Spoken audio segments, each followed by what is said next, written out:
All right, let's jump right in. Today, we're unpacking an absolute classic tale of survival, identity, and figuring out where you truly belong. We're going to be looking at the timeless story of Mowgli from the Jungle Book, and we're really going to dig into the fascinating dynamics of his journey based on our source material for this explainer. I mean, think about it for a second.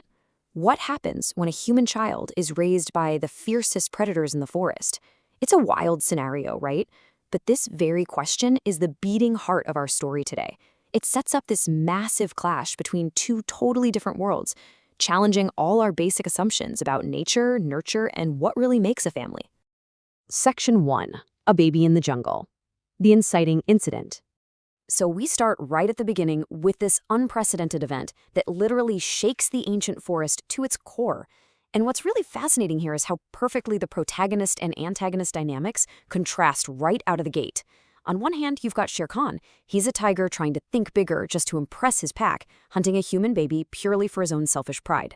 But on the flip side, look at the wolves' motivation. When they find this completely defenseless child with a special moon mark on his chest, they act out of pure compassion. It's wild. Two distinct wild predators, two totally different reactions to a vulnerable human life. Now, Shere Khan does successfully hunt the baby, but he has to make a calculated move. He hides the child inside a hollow tree. Why? Well, he knows human scent brings humans, and humans bring things like devastating fire and traps into the forest, so he's trying to avoid that danger. But by leaving the baby alone, he accidentally sets the stage for a miraculous discovery by Father Wolf, who just happened to be out looking for a meal. And this leads to such a beautiful moment. Mother Wolf looks at this tiny child and makes a really profound observation. She says, "Since you managed to survive all alone in the forest, you must be a very brave little one. From now on, let's call you Mowgli." This establishes his brand new identity and shows the profound empathy of his adoptive wild family. I mean, they completely look past the fact that he's human, which is a huge risk to their pack, and they actively choose to protect and nourish him. Section 2. Learning the Jungle Laws. The Initiation. So Mowgli has to learn how to survive, right? Because, let's face it, the forest is just as dangerous as it is beautiful, and he can't rely on the wolves to bail him out forever. The crucial point here is the law of the jungle. These are ancient, strict rules designed to ensure harmony. The law clearly states that man does not belong in the forest. But there's a loophole. An exception is made on one major condition. The animals have to take full responsibility to cultivate and discipline the child. So keeping Mowgli isn't just this simple act of love. The entire forest is now responsible for his education. And we get to see exactly how that education happens on the ground. Take Baloo's method for gathering honey. Step 1, test the branch. Step 2, apply your weight. Step 3, first look, then touch. It's not just about getting a quick sweet treat. It's literally a practical jungle survival guide. Baloo is taking this hungry, reckless human impulse and turning it into a disciplined routine so the kid doesn't fall or get stung to death. Then, alongside Baloo's playful but vital lessons, you've got Bagheera the panther teaching stealth. And Bagheera drops some absolute wisdom here. He teaches that danger doesn't scream, courage is stopping sometimes, changing direction, and sometimes running away. This adds such a deep layer to Mowgli's education. It teaches him to hear the silence and understand true courage. He learns that bravery isn't just fighting every battle you see. Sometimes survival means being smart enough to retreat. We are of the same blood, you and I, from deep within the forest. I want you to really lock this phrase in your memory, because these ancient words are the emotional anchor connecting all living things in the story. And as we're going to see in just a minute, knowing this exact phrase becomes a literal lifesaver for our young protagonist. Section 3, captured by Bandar-logs, the ordeal begins.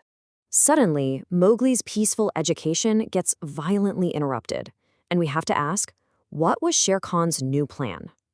Unable to accept defeat, the tiger is in the shadows scheming, which really cranks up the suspense.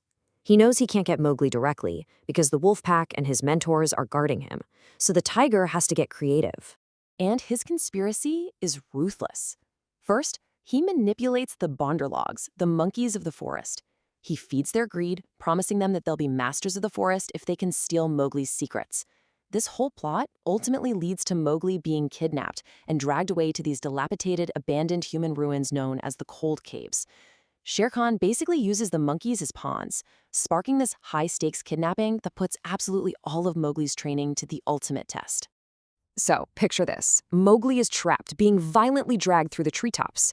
But he doesn't panic. He spots Chill the vulture flying high up in the sky, and he recites those exact ancient words we just talked about to call for help. By using that phrase, Mowgli proves he isn't a helpless baby anymore. He is applying his hard-earned education under extreme, life-threatening pressure.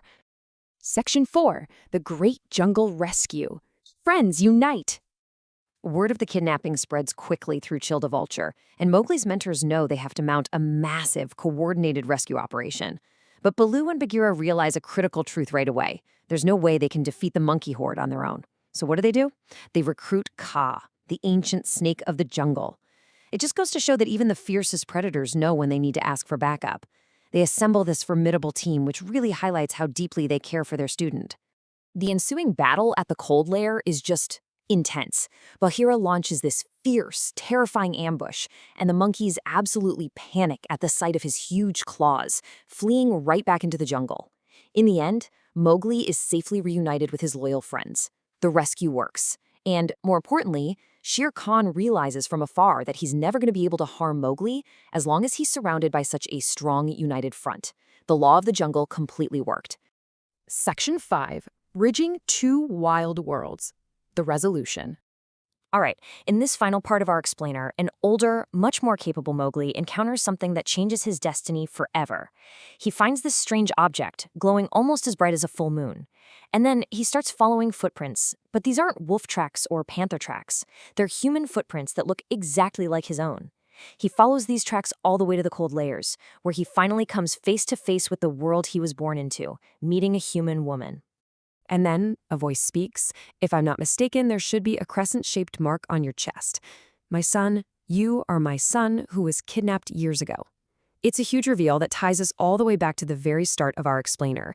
This grieving mother who had been searching for him like an archaeologist for years is finally reunited with her boy. It is pretty amazing to look back at his growth milestones. Think about it. Years ago, he was just a completely defenseless human baby hidden away in a tree. Then, in his youth, he became this incredibly disciplined student of the jungle, under Baloo and Bagheera. And today, he stands as a master of both worlds. It perfectly tracks his incredible arc from being prey to becoming a literal bridge between species. Ultimately, Mowgli builds this unshakable bridge of love between the wild, ancient wisdom of the forest and the complex world of humans. And I think the core takeaway here is so powerful. Mowgli doesn't have to just choose one identity. He doesn't have to reject one to be the other. He belongs to both the wild and the human world, carrying the forest with him wherever he goes. So I want to leave you with this final provocative thought about the true meaning of home and family. If any place where you feel you belong can be a home, where's yours? Mowgli found his in the space between two vastly different worlds.